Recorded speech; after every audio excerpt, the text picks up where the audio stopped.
রাজধানীর মোহাম্মদপুরে আসাদুল হত্যার ঘটনায় প্রধান আসামি সহ 4 জনকে গ্রেফতার করেছে পুলিশ। পুলিশ বলছে মাদক ব্যবসা নিয়ন্ত্রণ নিয়ে পূর্ব শত্রুতার জেরে ওই হত্যাকাণ্ডের ঘটনা ঘটে। মিরপুরের তুচ্ছ ঘটনাকে কেন্দ্র করে নিরাপত্তা কর্মী হত্যাকাণ্ডে অভিযুক্ত অটোরিকশা চালককে গ্রেফতার করেছে পিবিআই। শাকির আদনানের রিপোর্ট। 200-র বেশি সার্ভিস ও ফিচারে লেনদেনের সব বিকাশ অ্যাপে সম্ভব। সিসিটিভি ফুটেজে দেখা যায় গত 16 এপ্রিল মোহাম্মদপুরের রায়ের বাজার ইটখোলা এলাকায় আসাদুল নামে এক যুবককে ঘিরে ধরে দুর্বৃত্তরা।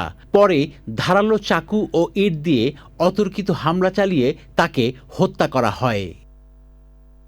সংবাদ সম্মেলনে ডিএমপি জানিয়েছে কেরানীগঞ্জ থেকে মূল হোতা আক্তার হোসেন সহ 4 জনকে গ্রেপ্তার করা হয়েছে। অভিযুক্তদের বিরুদ্ধে মাদকসহ বিভিন্ন অপরাধে 1 ডজনের বেশি মামলা রয়েছে। আক্তারের সাথে আগের টাকা পয়সা সংক্রান্ত একটি বিরোধও তার ছিল। আক্তারের ব্যাপারে আমরা একটি রাজনৈতিক পরিচয় পেয়েছি, তবে এটি ভেরিফাই করে আমরা দেখব।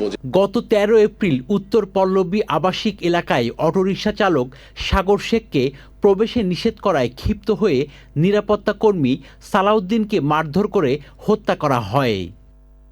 ওই ঘটনায় অভিযুক্ত অটোরিকশা চালককে গ্রেপ্তার করেছে পিবিআই।